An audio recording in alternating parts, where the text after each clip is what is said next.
Menopause can bring a lot of relief, but also can bring a lot of suffering. In this video, I am going to share with you what you can do to minimize the side effects of menopause and start actually enjoying the benefits of it. I'm Dr. Jake. I'm a naturopathic medical doctor and integrative physician. On this channel, I share with you how you can heal your body down to the root causes without any harmful drugs or surgery. Make sure to subscribe for more videos like this one. You're watching the Dr. Jake podcast. Okay, let's jump in.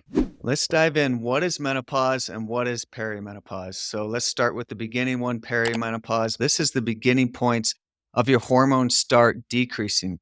You are still able to get pregnant during this time, but your periods start to get irregular. It's going to become much more difficult to get pregnant during perimenopause.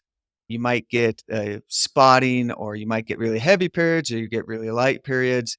But your estrogen and progesterone ratios are changing. Like you might get too little estrogen compared to your progesterone, too much estrogen compared to your progesterone. DHEA and testosterone levels start fluctuating, but they don't go all the way low like in menopause. And perimenopause, you might start to get a little hot flashes. You might start getting some weight gain and some emotional disturbances that can happen with that. But a menopause is when your hormones, you hardly have any estrogen left in your body.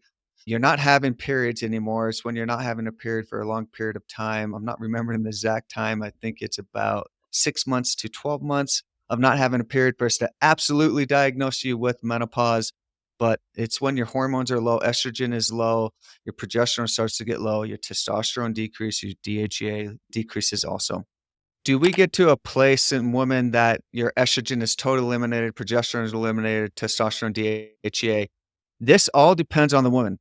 But eventually, most women get to a place that estrogen is hardly showing up and progesterone is hardly showing up. A lot of women still have some testosterone, and some women have really high testosterone even, but a lot of times it starts decreasing a lot, but it's not totally eliminated. And DHEA isn't a total eliminated, but it just gets low, a low range of normal typically, or sometimes even lower than that. This all depends on the woman. But over time, the older you get, estrogen and progesterone will not be there anymore. But I get surprised sometimes. I've seen women that are at 65 and they still have some estrogen, 15 to 20 on their blood work. So it's really interesting.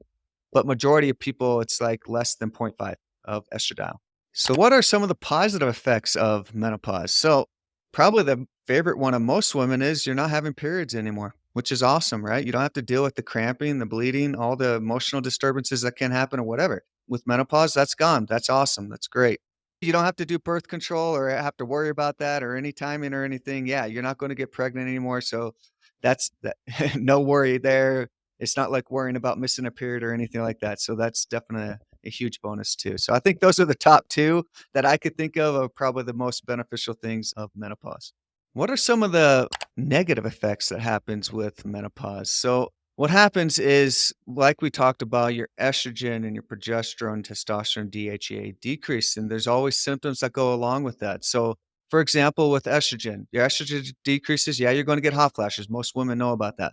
But what happens also is that you're going to get weight gain in specific areas, usually in your hips and your abdomen is where you gain the weight there.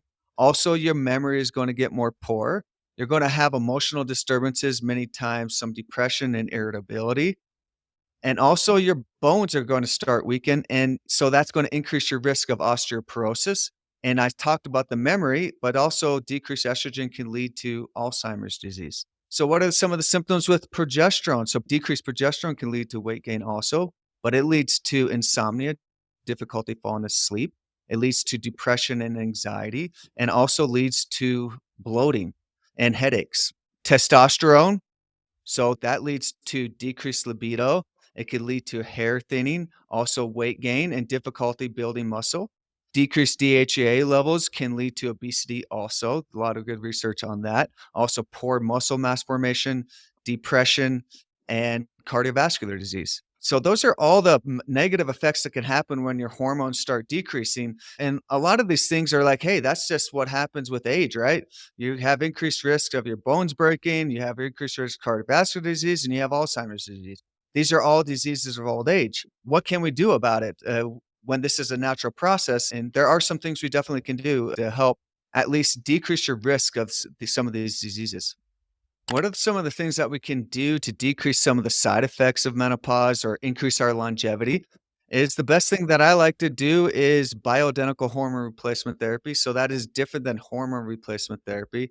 They are similar but different. Hormone replacement is that you give just the hormone. You don't really check in detail of the levels of the hormone. And also, you're usually giving a horse urine type of estrogen. It's not coming from wild yams.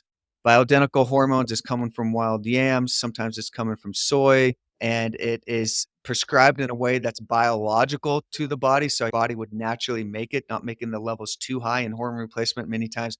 They don't care as much about how high your estrogen levels is, it's just about taking away your symptoms like, hot flashes or vaginal dryness, etcetera, that go along with that, but bioidentical is prescribing exactly how your body would make it, not going too high, not going too low.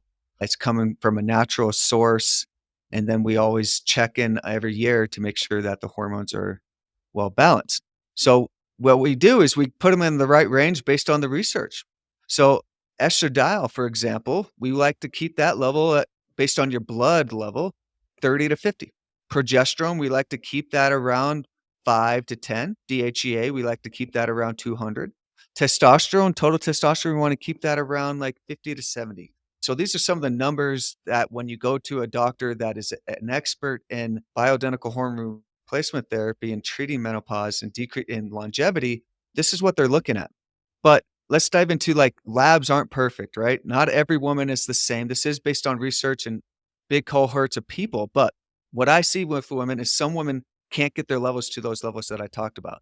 Their receptors inside their cells might be more sensitive than other women. So we need to be cognizant of that and we pay attention to the symptoms that the woman is experiencing, like negative effects with hormones that you could get is maybe water retention, a lot of breast tenderness, maybe more emotional disturbances like anxiety and depression. So when I see these type of things happening in women, we decrease the doses to a level that they don't experience these symptoms, but the labs still look good. We go to the lowest level that we can, still get the longevity without any of the side effects that go along with it. Is it healthy to go from 0 estrogen to, like, 50 estrogen based on your blood work? Based on the research, health-wise, not a problem, but a lot of women, if you go too quick, they're gonna have symptoms. They're not used to having the hormones, so they might get a little bit more emotional. They might get a lot of breast tenderness, they might get some cramping if they still have their uterus. They might even get some bleeding if you go too quick, and women are really happy they don't have their period anymore, they don't want a new period, so I always take it slow every time with my patients. But the longevity wise, no, it's not a problem, but actually enjoying life, yeah, you wanna take it slow, don't go too high too quick. I always start low and work up to those levels. Yeah, these levels that I am talking about here, like the levels that I just talked about, they are usually a woman in their 30s and low 40s. That's where their levels would be. Is it safe to increase levels to a 20-year-old woman? I would say many times women don't need to go that high to get the benefits. And also, I don't like to get my estrogen that high because there is potential increased risk of breast cancer. So I like to get the health benefits without the mal effects that can happen. And if we get your estrogen too high too long, I think you're going to have increased risk of breast cancer, which I don't want.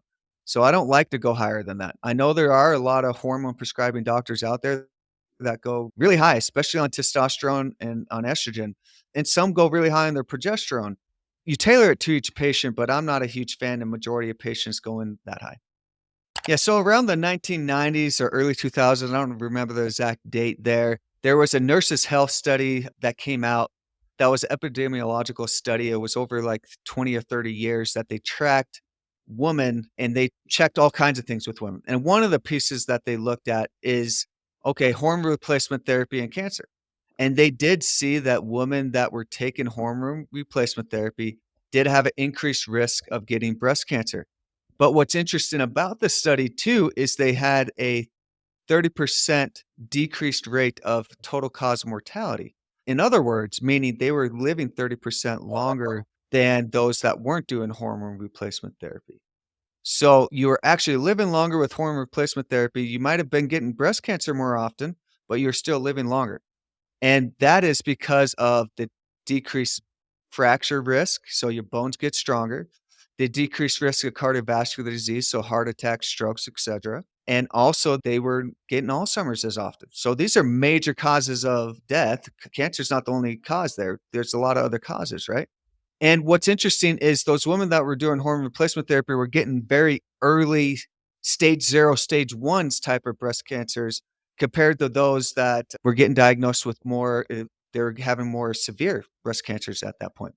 I don't know exactly why that's the case, but that's what we were seeing in that nurses' health study, that they were getting small cancers compared to the others.